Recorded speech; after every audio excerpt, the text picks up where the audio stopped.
We're looking at a workbook called Partial 5. And in this movie, we're seeing a worksheet as it appeared at the end of the previous movie.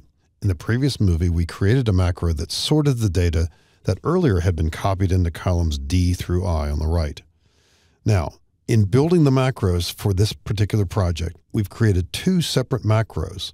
The first one copied and pasted the data one by one, looking at the data in column B. The second macro sorted the data. And it's not uncommon to build longer macros by creating different macros and then joining them. And that's what we want to do in this movie. So as we press Alt F11 into the world of Visual Basic again, we see that there are two modules in this particular workbook. In Module 1, we see the relatively short macro that does a lot of work. It goes through the data over and over and over again, copying and pasting and transposing the data. And in this macro, the data has been sorted and titles are put on top. Let's combine the two. Now we can either combine the two into Module 1 or Module 2, makes no difference. I'm going to simply highlight this data. This is in Module 2. This is the sorting macro that was recorded. Highlight the data, press Control C. We could also cut it, of course. Press Control C to copy it.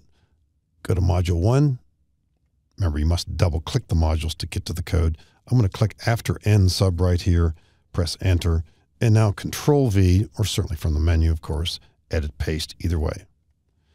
We've got the two macros side by side. If we want to join them, all we need to do is to highlight these cells right here and simply delete them.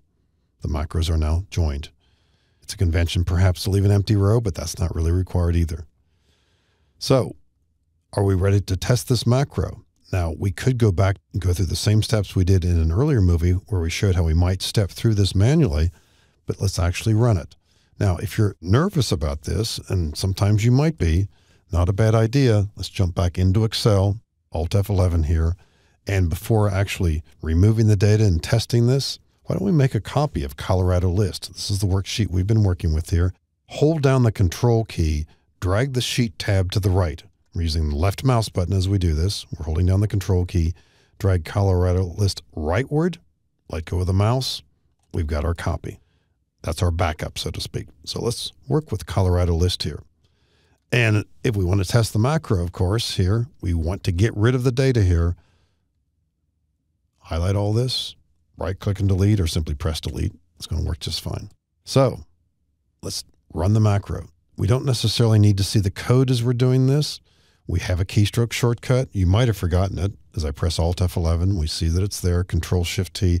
By the way, that's not a foolproof statement to say we know what it is as we see it here, because we could have changed it in the meantime and this coding would not automatically change. So just to play it safe, Alt F11, let's run this macro here in a standard way. One way certainly is to go to the Developer tab. Second button from the left, Macros. We've got two macros out there.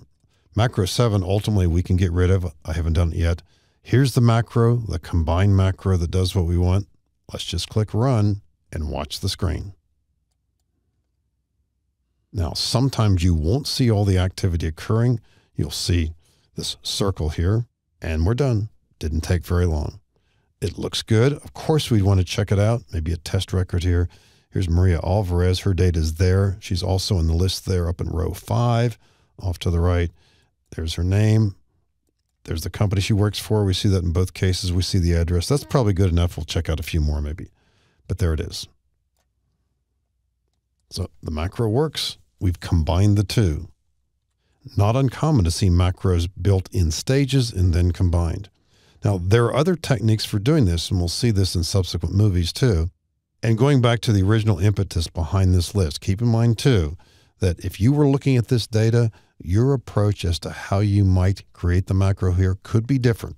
Possibly you could have sorted the data to begin with, or maybe you could have used a filter to do this. But the approach we used here did reveal a lot of techniques. Now, ultimately, we will want that code to look a little bit more streamlined. That's not critical, but on the other hand, it'll teach us a little bit about the code as we work with it and perhaps test it.